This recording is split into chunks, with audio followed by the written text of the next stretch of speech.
Hi everyone, it's Kimmy, and today I can't wait to take you into our cozy little cabin schoolhouse in the woods.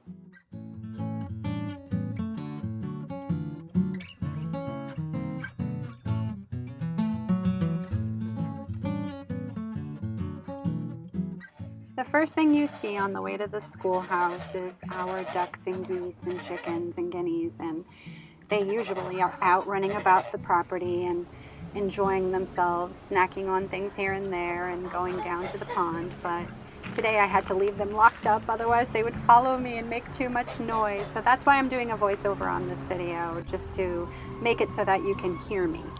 Thanks for joining me here for our 2020 school room tour, and I hope you enjoy this video. If you do enjoy this video and you want to make sure that it's shared with other people who love homemaking, homesteading, homeschooling, hobby farming, and all the wonderful things that we explore here, please remember to give it a thumbs up. And if you really like it, you can share it with your friends. So on with this video.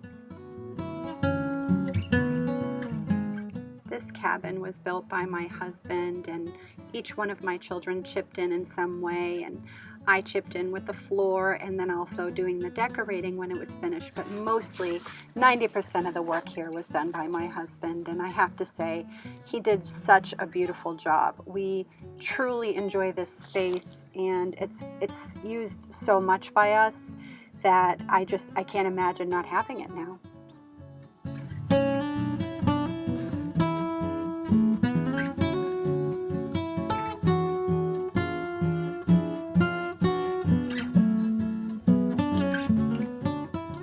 There's something so special about decorating a cabin like this.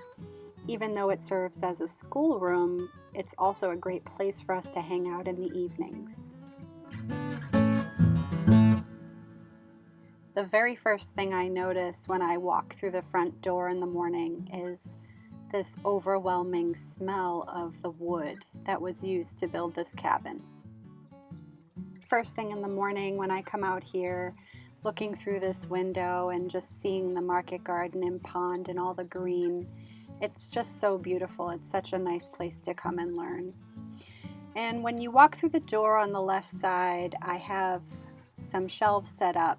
This one is dedicated to our ocean unit, which is what we will start with in September when we come back to school in a few days.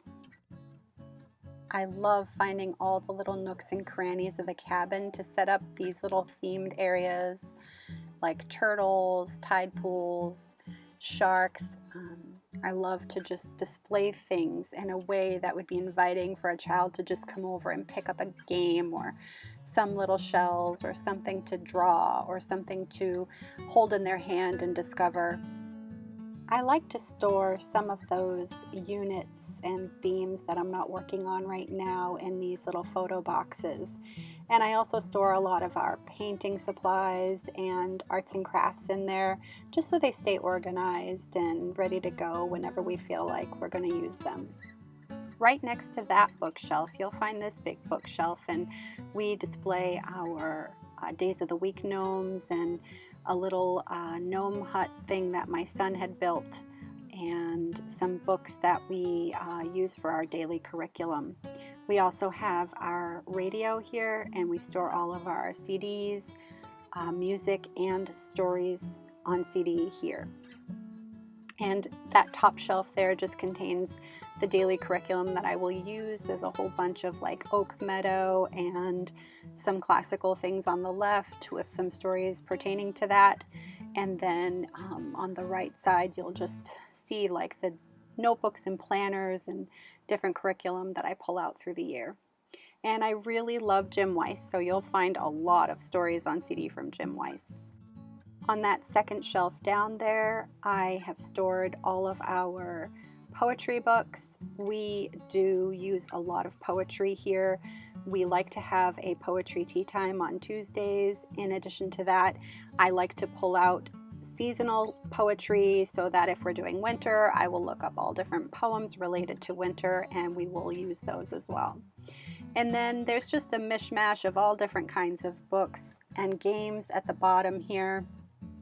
We do play a lot of games as part of our learning, so we like to keep them where we can see them. So if we're doing something related to math, we might pick up a math game, or if we're doing something related to geography, we might pick up a geography bingo or something like that.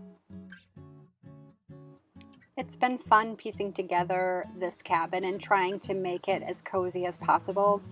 I really love the idea of having a space where kids can just come play. They can pull out some kind of art project or painting project and get busy with that. So I've tried really hard to make it as cozy and homey as possible. I still have lots of work to do, but I feel like it's been just such a beautiful year trying to pull it all together.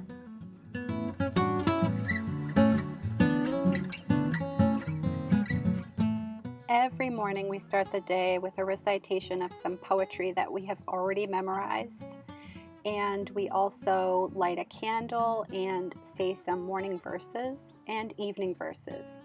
And they're just verses that my son has memorized over the years. We usually add like one a year, and he'll say them by himself without having to read them. And we just light the candle and start our day like that.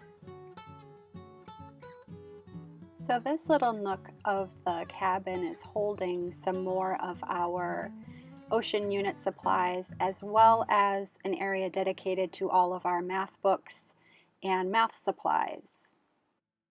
My son is currently memorizing the presidents of the United States, so we decided to display them up here, and we keep adding one when he's ready for one more. In the spring, the flowers just come right up into this window, and even though they're kind of going by right now, it makes for a beautiful view. We're storing more of our ocean unit supplies here, and just looking forward to all the projects that will happen as soon as we come back to a new school year this Monday. I really wanted to do this homeschool room tour for 2020 because there are so many people who are homeschooling for the first time. Whether you're a veteran homeschooler or a new homeschooler, one of the best things you can do to get your homeschool off to a great start is to seek out other YouTubers who are doing the same thing. If you check the notes below, I'm going to link a couple of people who have truly inspired me, not just to add to my homeschool supplies or my book collections, but who have inspired me with the way they approach homeschooling. And I will just pass that inspiration on to you because I feel like it's a great community out there of homeschoolers, and especially for people who are new at this, I think you will find so many good ideas and tips and tricks to how to make things go smoothly. Our homeschool is Waldorf-inspired, so you will notice a lot of curriculum throughout our homeschool coming from places like Oak Meadow, The Good and the Beautiful, Hannah from Pepper and Pine. You will notice Bookshark. You will notice a lot of different curriculum choices, but we approach our homeschooling with the Waldorf philosophy. Waldorf education really suits our family. We really have enjoyed over the years all the artwork that's involved and how it incorporates nature into a young person's life. We really love putting and displaying beautiful things around our children and have exposed them to a lot of handicrafts and stories that have truly inspired them. So here we have another shelf, and I display all our history books. On the bottom part, some geography, and then I have a bit of a science book section up here, and on the top shelf it's where we display a lot of our colored pencils and things like that, so that when we're doing a particular project, it's easy for my son to just come and take whatever he's using for that particular project. I would love to know in the comment section down below what kind of curriculum, what kind of philosophy you're using. And if you're new to homeschooling and haven't really started yet, I would encourage you to explore all different kinds of curriculum and just choose the one that makes the most sense for your children.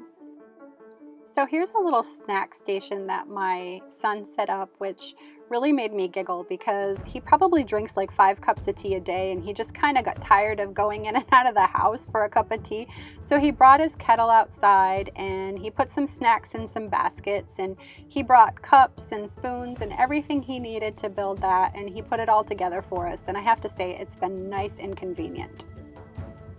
We love hanging out in this little nook of the cabin because my husband built that sofa, and it's a twin mattress with like a frame all around it, and it's just super cozy to grab a book and just curl up there with a cup of tea. And here's my little Amish rocker that I got in Amish country, and we just set up our aromatherapy diffuser here and some little games and books pertaining to the seasons.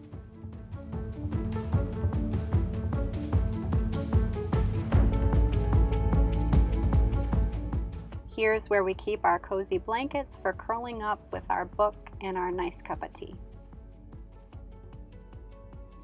Right next to that, we have a lot of our books that we read during story time, and we have some more science shelves set up so that there are individual themes on each shelf. One is butterflies, another's the rainforest, and then we have a whole tree unit set up on that top one there.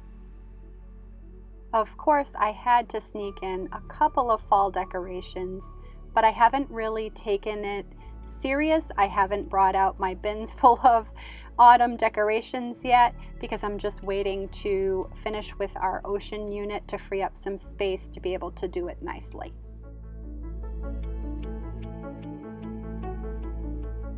So this little nook and cranny of the schoolroom is definitely new. We wedged this little desk in between these two bookshelves to create a nice little space for someone to come and sit and read or to draw. It's been really hard not bringing out all my autumn decorations and just decking out this place, but I think it'll be worth it to just enjoy the ocean unit for now and decorate toward the end of September for the autumn season. This shelf here on the right of the little desk is dedicated to a lot of my art books and supplies and nature study supplies.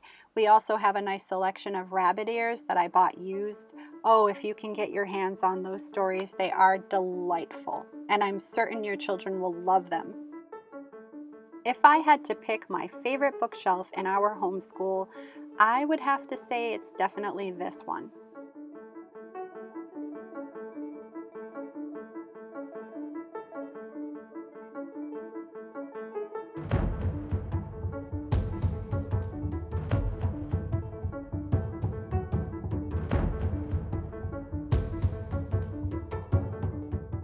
I also really love collecting different books for art and just putting them out on display, letting children sort of get the idea of whatever theme we're working on, and just putting them out so that when it's time to draw a tree, they might have some pages in these books to look at for inspiration.